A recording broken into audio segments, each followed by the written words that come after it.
Hi, my name is Bart Van Royen, and I am the Bishop of the Diocese of Corner Brook and Labrador.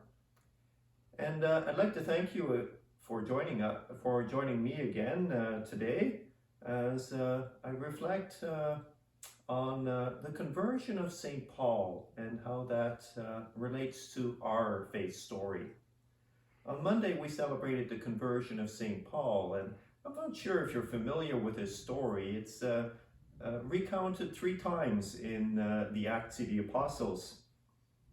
Once it's written by Luke, the other 2 times it's St. Paul who is telling his story to others who are having difficulties believing. When it comes to conversion stories, St. Paul is probably the one who is, his story is probably the one that is impossible to really match. Here we have a guy who is filled with murderous rage towards the Christians, who is literally going to Damascus to find as many Christians as he can and bring them back to Jerusalem and throw them in jail. He has the papers in hand to do so. And he has an experience on the road to Damascus that is second to none. He's struck down, he is rendered blind, helpless, we might say, and he has an encounter with the risen Christ. And all of a sudden his life changes, as we can well imagine having something like that happen to you. And of course, none of our stories are that dramatic. Nor do I believe that they should be. We're not looking for the dramatic, but what is most important is that we reflect and that at times even that we're willing to share our faith story, because indeed it is in sharing and reflecting on it that we grow in a deeper understanding of the movement of God in our lives. And so it doesn't matter how young or how old you are. What I would encourage you to do this week is to look at your faith story. First of all, maybe to ask yourself, well, where did it begin? Well, for most of us, it began in family, but not always. Could be friends.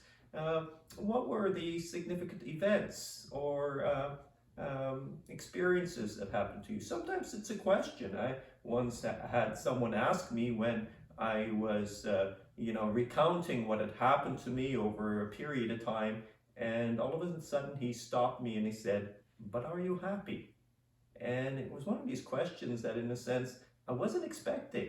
And, so sometimes it's a question.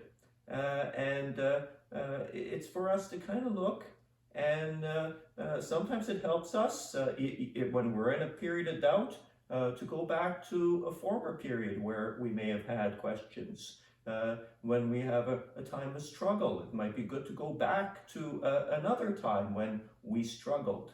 In a sense, our faith story helps us in our road to believe and our road of faith in Christ. So this week, what I encourage you to do, if you can, is to sit down and simply reflect on your faith story. You may even write it down, and you might be surprised how God has shown himself that in your life as well.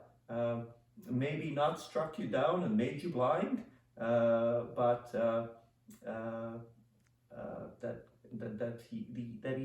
that he is working in his own mysterious ways in each one of our lives too. Thank you for joining me, and I hope you'll join me again next week.